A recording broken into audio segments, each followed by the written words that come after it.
اللهم صل على محمد وآل محمد۔ ملی رہائی تو عابد یہ کام کر کے چلے، ملی رہائی تو عابد یہ کام کر کے چلے، سباسو قبر سکینہ کے نام کر کے چلے،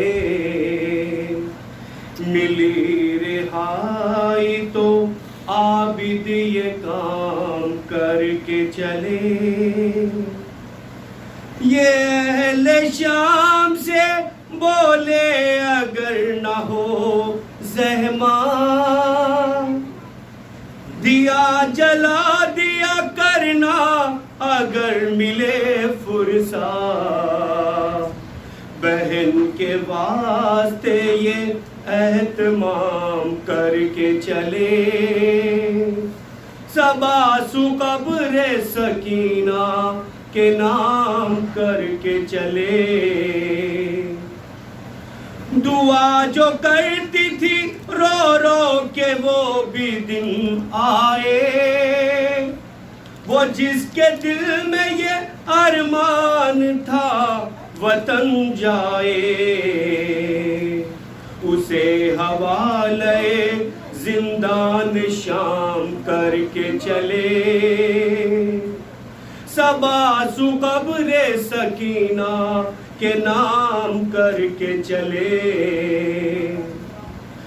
سکینہ شام کے زندان میں رہ گئی تنہا، چلے اسیر رہا ہو کے سوئے کرب و بلا،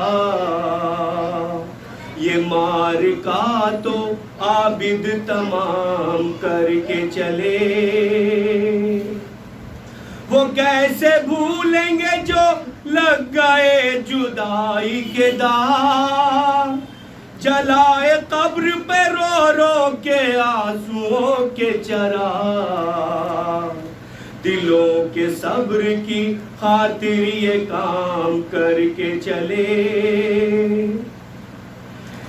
کوئی ہمارا مرا تو کہا حسین حسین، عزا کا فرش بچھا تو کہا حسین حسین، یہ انتظام بھی چوتھے امام کر کے چلے، سباسو قبر سکینہ کے نام کر کے چلے، ملی رہائی تو عابد یہ کام کر کے چلے۔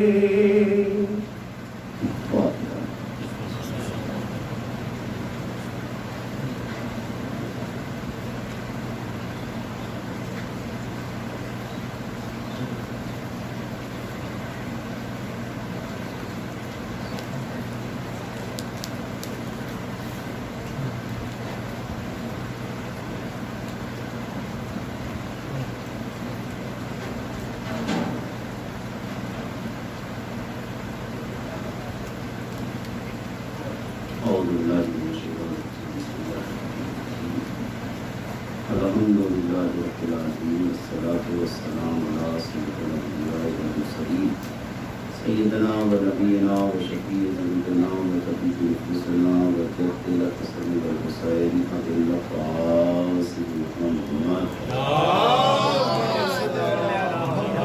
وآل طیبین الطاہرین المعصومین المسلمین ورحمۃ اللہ اجمعین۔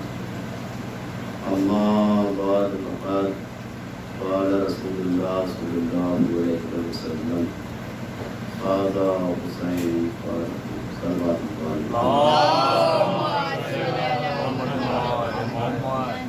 مجلس سربت ایسا اس شب قیامت کی رات ہے، لہذا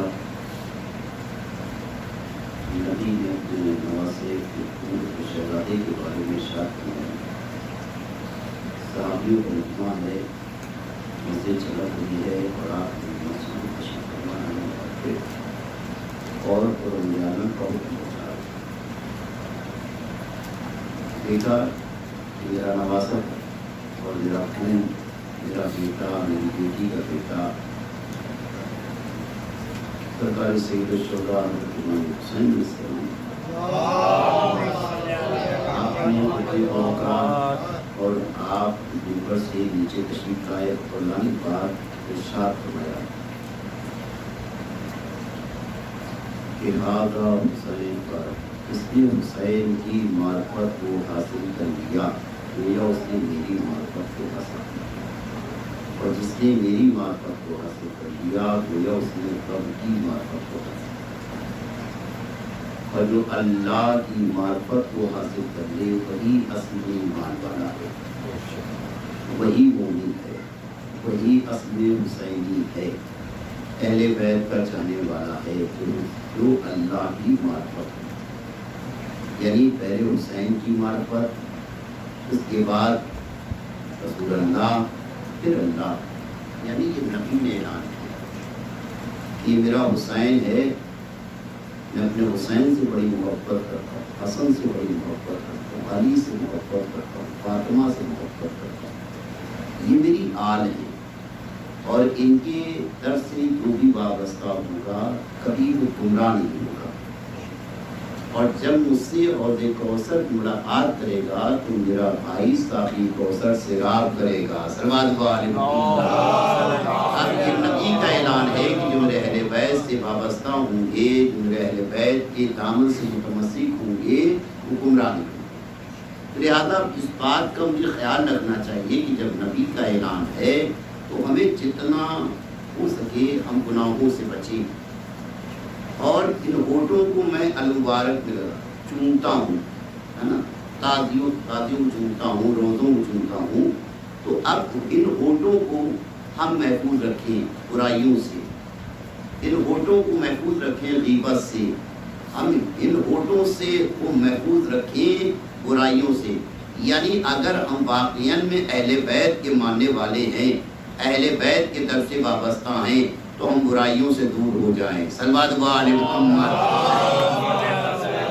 ہم جتنا کوشش ہو، میں چونکہ ہماری پہچان ہے حسین، ہم حسین کے غلام ہیں، ہم آقا حسین کے نوکر ہیں، ہم آقا حسین کے عزادار ہیں. اور ہمارے لیے ہی فاطمہ زہرا جو شہزادی کونین خاتون جنت خاتون محشر نے اپنے بابا جان سے عرض کیا تھا کہ بابا میں بھی وعدہ کرتی ہوں کہ اس وقت تک میں جنت میں قدم نہیں رکھوں گی جب تک میرے حسین کے عزادار نہیں چلے جائیں گے، ماتمدار نہیں چلے جائیں گے. یہ نہیں کہ مسلمانوں کا نام نہیں لیا ہے بلکہ عزاداروں کا نام لیا ہے. اب عزادار ہر قوم میں ہیں، عزادار ہر قوم میں ہیں. کیوں؟ اس لیے کہ آخری سانس چل رہی ہو جس سے ہم سمجھ رہے ہیں کہ یہ کافر ہے، نہیں، خدا کی نگاہ میں وہ مومن ہو. صلوات علیہ محمد. وہ استغفار کر رہا ہو، توبہ کر رہا ہو، ایمان لا رہا ہو اور خدا کی بارگاہ میں جا رہا ہو. آپ کے سامنے مثال موجود ہے کہ شبر ملعون کون ہے. مولا علی کی طرف تھا صدیق کے میدان میں، اور ذوالقین کی طرف ابلیس شام کی طرف ہیں. مگر کربلا کے میدان میں آپ دیکھیں کون علیہ السلام ہو گیا اور کون لعنت اللہ ہو گیا. صلوات علیہ محمد. یہ محرم کا مہینہ ہے اور یہ غم کا مہینہ ہے، یہ کوئی تہوار نہیں ہے. ہمیں ایسے غم منانا چاہیے کہ لوگ سوال کریں کہ آپ کیوں اتنا اداس ہیں، آپ کا چہرہ کیوں اتنا متغیر ہے، آپ کیوں رو رہے ہیں.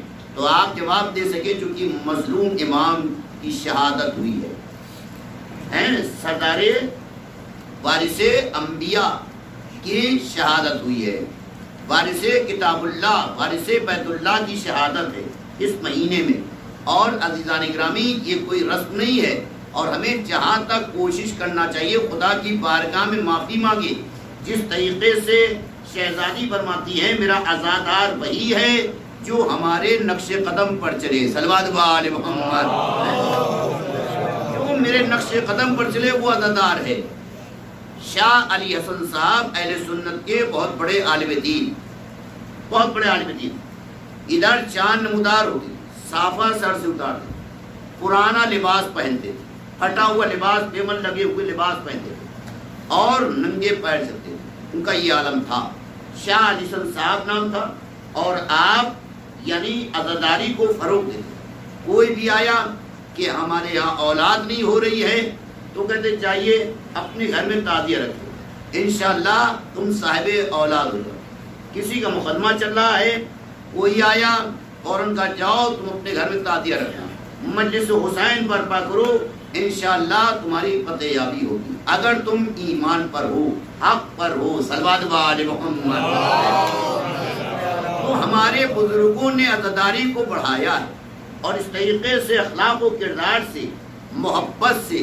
تو عزیزان گرامی ان کا یہ عالم تھا کہ جو انگریز آفیسر تھا اس نے سوال کیا کہ آپ دیکھ کر آپ اتنا کیوں روتے ہیں، کیا دیکھتے ہیں زری میں؟ کیونکہ کربلا سے وہ زری مبارک لے کر آئے تھے اور دیکھ کر وہ روتے تھے. 10 محرم اور شب عاشور بہت زیادہ روتے تھے. اور جب آنکھوں سے اشک جاری ہوئے تو افسر نے سوال کیا انگریز کہ آپ کیا روتے ہیں، آپ دیکھ کر یہاں تو کچھ نظر نہیں آتا اور آپ رو رہے ہیں. کہا جو میری آنکھیں دیکھ رہی ہیں تمہاری آنکھیں نہیں دیکھ. اس کے بعد چہرے پر ہاتھ پھیرا اور کہا ذرا دیکھو. کیا دیکھا کہ کپڑے خون سے تر ہیں. یہ اللہ نے روحانیت عطا کی تھی شاہ علی حسن صاحب کو. اور اس کے بعد جو بے ہوش ہوا ہے اور جب ہوش آیا ہے تو یہ کہتا ہوا نظر آیا کہ آپ مجھے اپنی غلامی میں لیجئے اور میں آپ کی خدمت کرنا چاہتا ہوں، مجھے کلمہ پڑھائیے، مجھے مسلمان بنائیے. یہ ہے اخلاق، یہ کردار، یعنی جو ہمارے بزرگوں نے عزاداری کو فروغ دیا ہے، آگے بڑھایا ہے، وہ اس طریقے سے محبت سے. اور بتایا کہ اگر در حسین سے وابستہ رہو گے تو تمہارے اندر انسانیت آ جائے گی. صلوات علی محمد.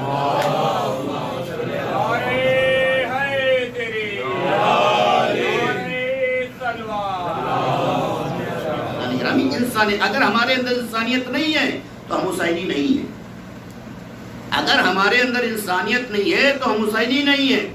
اس لیے کہ آقا حسین نے انسانیت کو بچانے کے لیے، برائیوں کو ختم کرنے کے لیے ہیں. اور آج ہمارا جو کہنا نہیں چاہیے، جو ہمارا مزاج بن گیا ہے، پارٹی آرٹی ہمیں ختم کرنا چاہیے. ہم سب حسینی ہیں. صلوات علی محمد. ہم اہل بیت کے غلام ہیں، اہل بیت کے نوکر ہیں، اہل بیت کے خادم ہیں.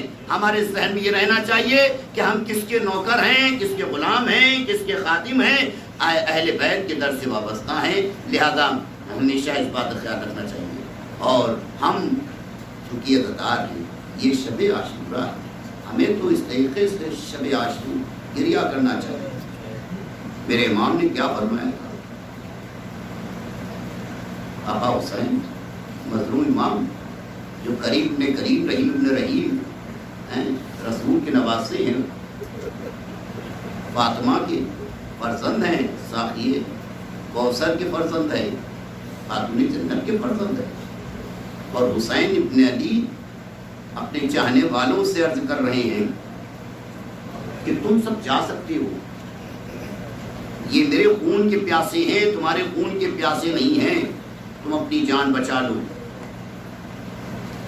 جنت کے حقدار ہو گئے تم سب. میں نے آواز دی، تم نے لبیک کہا، میری آواز پہ لبیک کہا، آ گئے، لہذا تم سب اپنی جان بچا لو. تمہارے والدین بھی جنت کے حقدار ہو گئے. نانا نے حبیب سے فرمایا تھا صحابیوں کی طرف مخاطب ہو کر کہ یہ بھی جنت کا حقدار ہے، اس کے والدین بھی جنت کے حقدار ہیں. کیوں؟ اس لیے کہ عمل دیکھا. جب سرکار سید الشہداء سلطان کربلا جب قد مبارک اٹھا رہے ہیں آقا حسین، تو حبیب پڑھ کر قد مبارک کے نیچے کی خاک اٹھا رہے ہیں اور اٹھانا اپنی آنکھوں سے لگا رہے ہیں، چوم رہے ہیں. یہ عمل جب دیکھا تو سرکار دو عالم نے گود میں اٹھا لیا، گود میں اٹھا لیا، پیار کرنا شروع کیا. صحابیوں نے سوال کیا یا رسول اللہ آپ سارے بچوں کو پیار کرتے ہیں مگر اس بچے کو بہت زیادہ پیار کرو. تو نبی نے کہا تم نے دیکھا نہیں میرے حسین سے کتنی محبت کرتا ہے. جب میرا حسین قدم کو اٹھاتا ہے تو یہ بچہ بڑھ کر میرے حسین کے قدموں کے نیچے کی خاک اٹھا کر اپنی آنکھوں سے لگاتا ہے. اور اس کے بعد فرمایا کہ یہ بھی جنت کا حقدار ہے، اس کے والدین بھی جنت کے حقدار ہیں. اور اس کے بعد فرماتے ہیں امام کے بارے میں، دیکھو اگر یہ راضی ہیں، حسن راضی ہیں، علی راضی ہیں، فاطمہ راضی ہیں، تو میں راضی ہوں. میں راضی ہوں تو میرا رب راضی ہے، کائنات کا مالک راضی ہے. تو ہمیں آقا حسین کی بارگاہ میں دعا کرنا چاہیے، استغفار کرنا چاہیے، توبہ کرنا چاہیے. مولا میں آپ کا غلام ہوں، میں آپ کا خادم ہوں، میں آپ کا نوکر ہوں. اب جو بھی ہم خطا بار، جیسے حر کو معاف کیا آپ نے، حر کے غلام کو معاف کر دیا، حر کے بھائی کو معاف کر دیا، آپ کے ہم غلام ہیں، ہمیں بھی معاف کر دیے. اب ہماری زبان سے جھوٹ نہیں نکلنا چاہیے، ہم غیبت نہ کریں، ہم لیماری نہ کریں، ہم کسی کے جائیداد پہ قبضہ نہ کریں. اگر یہ سب ہمارے اندر ہے تو ہم حسینی نہیں ہیں. صلوات علی محمد. ہم آقا حسین کے چاہنے والے نہیں ہیں. ہمارا دل پاک ہونا چاہیے، ہمارا دل نرم ہونا چاہیے، ہماری آنکھیں پاک ہونا چاہیے، ہماری زبان میں نرمیت ہونا چاہیے کہ لوگ گفتگو کریں تو آپ کو بتانے کی ضرورت نہ پڑے، ہمیں بتانے کی ضرورت نہ پڑے کہ ہم کس کے چاہنے والے ہیں، بلکہ عمل سے لوگ پہچان لے کہ یہ حسین کا نوکر جا رہا ہے، یہ حسین کا غلام جا رہا ہے. صلوات علی محمد. یہ امام حسین کا نوکر جا رہا ہے، امام حسین عزادار جا رہا ہے. کیوں نہ شب عاشور آقا حسین نے اپنے چاہنے والوں سے عرض کیا، اصحاب سے، صحابیوں سے فرمایا جاؤ اپنی جان بچا لو، جان بچا لو. حسین کہہ رہا ہے، وعدہ کر رہا ہے اس نے جنت، تمہارے والدین بھی جنت کے حقدار ہو گئے. گردنیں جھکی ہوئی ہے چاہنے والوں کی، آنکھوں سے اشک جاری ہیں. یہی رات تھی جو امام نے اپنے صحابیوں سے عرض کیا تھا کہ کل قربانی کا دن ہے. آنکھوں سے اشک جاری ہے. امام نے دیکھا کوئی بھی اپنی نگاہ سے گیا نہیں. امام نے حکم دیا چراغ کو گل کر دیا جائے، چراغ کو بجھا دیا جائے. جب چراغ کو بجھا دیا گیا پھر امام نے کہا میں تمہیں اجازت دیتا ہوں. تم نے میری آواز پہ لبیک کہا، تم سب جنت کے حقدار ہو گئے، اب تم سب چلے جائے. لکھا یہ ہے کہ باب الحوائل پر مراد عباس علیہ السلام اور جناب حبیب نے مظاہر حضورین سعید جتنے چاہنے والے تھے عرض کیا مولا یہ زندگی بیکار ہے، مولا میں آپ کا نوکر ہوں، میں آپ کا غلام ہوں، مولا ایک مرتبہ نہیں مجھے 70 مرتبہ مجھے قتل کیا جائے اور خداوند عالم مجھے زندگیوں پہ زندگی دیتا رہے تو بھی میں آپ کے قدم مبارک کو نہیں چھوڑ سکتا. یہاں پہ ایک عالم دین کے واقعہ مجھے یاد آتے. ایران کے بہت بڑے عالم دین تھے اور پامل عالم تھے اور بہت اچھے عالم تھے. تو وہ ہمیشہ ان کی زبان پہ نکلتا کاش کہ وہ آقا حسین کی زبانے میں اللہ مجھے پیدا کرتا، لوگ زمانے میں پیدا ہوتا تو میں کربلا جا کر امام پر قربان ہو جاتا، میں امام پر قربان ہو جاتا. یہ دل میں روزانہ ہر وقت زبان پہ کہ کاش کہ میں کربلا میں ہوتا تو میں امام پر قربان ہوتا، میں امام پر اپنے کو قربان کر دیتا. امام آپ دیکھا کہ کربلا کا میدان، کربلا کا میدان ہے اور وہاں پہ سارے صحابہ کرام تشریف فرما ہیں، یعنی جتنے آپ کے چاہنے والے ہیں. دشمنوں کا مجمع ہے، لشکر ہے دشمنوں کا. اور امام نے عرض کیا عالم دین سے کہ تم آگے کھڑے ہو جاؤ، میں نماز پڑھ لوں، میں نماز ادا کر لوں. ادھر وہ عالم دین سامنے کھڑے ہوئے اور ادھر امام نماز کے لیے. جیسے ہی نماز شروع کی دشمنوں کی طرف سے تیر آنا شروع کہ عالم دین ایسے سارے تیر امام کے پیشانی پر، جسم پر، جسم مبارک پر. آنکھ کھل گئی، استغفار کیا، توبہ کیا کہ میں زہیر اور سعید کا برابری نہیں کر سکتا، زہیر اور سعید کی برابری نہیں کر سکتا. وہ سعید تھے، وہ زہیر تھے جو آگے کھڑے ہو کر جتنے تیر آتے گئے دشمنوں کی طرف سے ملونوں کی طرف سے اور زہر سعید اپنے سینے پر روکتے گئے. امام تک تیر آنے نہیں دیا، مگر ادھر امام کی نماز تمام ہوئی، ادھر سعید نے ایک ہی سوال کیا، مولا کیا آپ مجھ سے راضی ہیں؟ آپ مجھ سے راضی ہیں؟ ایسے امام نے نہیں کہہ دیا تھا کہ نانا جیسے صحابی مجھے ملے ویسے صحابی آپ کو نہیں ملے. احد کے میدان میں آپ آواز دے رہے تھے، اپنے صحابیوں کو مدد کے لیے بلا رہے تھے، آپ کے صحابی بھاگ رہے تھے، گھوم کر بھی نہیں دیکھا. مگر میرے صحابی ایسے ہیں کہ میں جنت کی ضمانت دے رہا ہوں، میں جنت کے لیے کہہ رہا ہوں، والدین کے لیے بھی میں نے کہہ دیا ہے، مگر ایک بھی صحابی جانے کے لیے تیار نہیں. اور یہ کہتے ہوئے مجھے 70 مرتبہ مجھے مارا جائے، قتل کیا جائے، اور خدا بند عالم مجھے زندگیوں پہ زندگی دیتا رہے، تو بھی میں آپ کے قدم مبارک کو نہیں چھوڑ سکتا. بابا جیسے صحابی مجھے ملے ویسے صحابی آپ کو نہ ملے. بھائی آسان جیسے صحابی مجھے ملے ویسے صحابی آپ کو. اور چہرے پہ مسکراہٹ آ گئی، جیسے آقا حسین کی زبان مبارک سے نکلا، بھائی تمہارا نام فہرست میں ہے، تم قربان ہوگی، تمہاری شہادت ہوگی کل. چہرے پہ مسکراہٹ آ گئی، تسبیح الہی میں مشغول ہو گئے. ہر کی زبان بھی ہے، پہلے ہم جائیں گے میدان میں، پہلے ہم جا کے قربان ہوں گے امام حسین علیہ السلام پر. کوئی بنی ہاشم میں سے نہیں جائے گا. ہم چونکہ اس گھرانے کے غلام ہیں، ہم اس گھرانے کے خادم ہیں، نوکر ہیں. اور صبح عاشور جب زہر و سعید نے عرض کیا مولا یہ اول وقت ہے، امام نے ہاتھوں بلند کر دیا، میرے مالک ان کو نمازی میں شمار کرنا. وہ وقت بھی آیا کہ سارے صحابی وہاں پر قربان ہوئے. اور فرعون محمد کی لاشیں لے کر آیا حسین، قاسم کے ٹکڑے لے کر آئے. اور جناب عباس جب اجازت مانگنے کے لیے آتے، چونکہ باب الحوائج سے منسوب ہے نا نبی مبارک، علم دیکھتے ہیں فوراً جناب عباس، یہ تو علم باب الحوائج سے منسوب ہے نا. جناب عباس نے عرض کیا یا آقا اب مجھے بھی اجازت دے دی، میں بھی جاؤں میدان میں. آقا حسین نے فرمایا عباس، بار بار جناب عباس آ رہے ہیں، مجھے اجازت نہیں ہوئی. مگر اب جب اور محمد کی شہادت ہو گئی، قاسم زندگی پامال کر ڈالا گیا، تو اب جناب عباس فرماتے ہیں کہ آقا اب مجھے بھی جانا، میں بھی رن میں گیا. یعنی آپ جناب عباس کے بھائی بھی میدان میں شہید ہو گئے ہیں. بنی ہاشم میں سے اور جتنے بھی امام سب شہید ہو گئے. جناب عباس تشریف لائے علی اکبر ہے اور جناب عباس فرماتے ہیں کہ اب مجھے بھی اجازت. فرمایا کہ عباس تم تو لشکر کے علم بردار ہو. دائیں طرف دیکھا، بائیں طرف دیکھا. آقا حسین نے سوال کیا عباس کیا دیکھ رہے ہو؟ کہا میں وہ لشکر دیکھ رہا ہوں آقا، میں وہ لشکر دیکھ رہا ہوں آقا. میرے گود کے کھلائے ہوئے میرے پالے ہوئے بچے سب مارے گئے. سکینہ بنت الحسین تشریف لے آتی ہیں، شہزادی،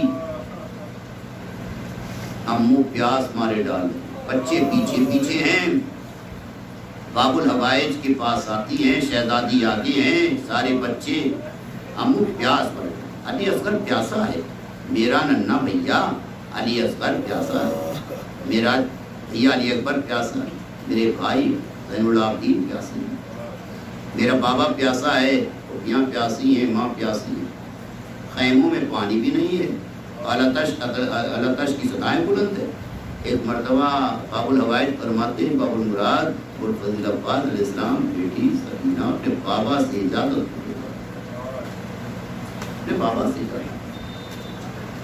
ادھر آقا حسین کے پاس بیٹی آتی بات کہتی بابا میرے سب کو اجازت دے دیجیے کیونکہ پانی نہیں ہے. ایک مرتبہ جناب عباس نے بھیجا ہے نا اپنے بابا سے اجازت. ادھر شہزادی کی طرف دیکھا، آقا حسین جاؤ بیٹی میں عباس کو اجازت دیتا. ادھر جو ہے جناب عباس سے تلوار لے لیا، نیزہ دے. اب جب مشکیزہ لے کر آئی ہیں، پیچھے پیچھے بچے ہیں، آگے سکینہ بنت الحسین شہزادی ہیں، اور جب مشکیزہ لے کر آئی ہیں تو مشکیزے کو آقا باب الحوائج المبارک پہ باندھ. ایک مرتبہ آقا حسین نے لکھا انا للہ و انا الیہ راجعون، پرہرے پہ لکھا انا للہ و انا الیہ راجعون. ثانی زہرا کی نظر اما فضا ذرا میرے شیر کو بلا، میرے عباس کو بلا. ذاتی ہیں جناب عباس ثانی زہرا نے یاد کیا ہے، شہزادی نے یاد کیا ہے، یہ دوسری مرتبہ شہزادی نے باب الحوائج کو بلایا ہے جناب عباس کو۔ ایک جب امام حسین نے فرمایا تھا بہنا میری بہن میرے شیر کو قید آ گیا ہے 4 محرم کو، کربلا سے یہاں تک میں سنبھالتا ہوا ہے، اب یہاں پہ سنبھالنا تمہارا کام ہے جناب، یہاں پہ سنبھالنا تمہارا کام ہے۔ جناب زہرا نے فوراً جناب عباس کو بلایا، عباس خیموں کو ہٹا دو، یہ ہے حکم کہ اگر شہزادی حکم دیتی ہیں تو باب الحوائج سر جھکائے ہوئے ہیں، مگر ادھر جب شہزادی نے بلایا تو باب الحوائج جناب عباس آگے کھڑے ہو جاتے ہیں، آنے بات کرتی شہزادی کیا حکم ہے؟ نوکر حاضر ہے، غلام حاضر ہے۔ پر میں عباس میں نے سنا کہ تم دریا جا رہے ہو۔ ہاں شہزادی میں پانی لانے جا رہا ہوں۔ عباس میں نے دیکھا کہ میرے بھیا نے نیزہ تمہیں دے دیا، تم سے تلوار دے دی، اور اس کے بعد پھر میں نے دیکھا میرے بھیا نے پرہرے پہ لکھا انا للہ و انا الیہ راجعون۔ اے عباس جب میں کوفے میں تھی تو میرے شانوں سے ردا کی سکتے تھے، تو میرے بابا نے میرے شانوں کے بوسے لیے تھے، میرے بابا نے میرے شانوں کے بوسے لیے تھے، تو میں نے سوال کیا تھا بابا آپ نے میرے شانوں کے بوسے کیوں لیے؟ فرمایا بیٹی ایک وقت آئے گا ان شانوں میں رسن باندھی جائیں گی، شانوں میں رسن باندھی جائیں گی۔ تو میں یہ سوچتی تھی عباس کہ میرے بابا نے فرمایا ہے کہ ان شانوں میں رسن باندھی جائیں گی، پھر میں یہ سوچتی تھی کہ میرا عباس بھائی جیسا موجود ہے، شیر موجود ہے، عباس کے ہوتے ہوئے کون میرے شانوں میں رسن باندھ سکتا ہے؟ مگر اب میرے شانوں میں رسن باندھی جائیں گی۔ ہاں وہ وقت گیا جب امام کی شہادت ہو گئی ہے تو شہزادی ثانی زہرا نے فرات کا رخ کیا ہے، فرمایا میرے شیر دونوں شانے کٹائے ہوئے سو رہے ہو، اے عباس آؤ، خیموں میں آگ لگائی جا رہی ہے، سروں سے چادریں چھینی جا رہی ہے، اے عباس سکینہ کے رخساروں پہ تماچے مارے جا رہے، کانوں سے گوشوارے چینے جا رہے، اے عباس میرے شانوں میں رسن باندھی جا رہی ہے، اے عباس میرے بھیا کا لاشا پہ گوروں کا پن پڑا ہوا ہے، اے عباس تمہاری شہزادی کے پاس چادر بھی نہیں ہے کہ میں اپنے بھیا کے لاشے پہ ڈال دوں۔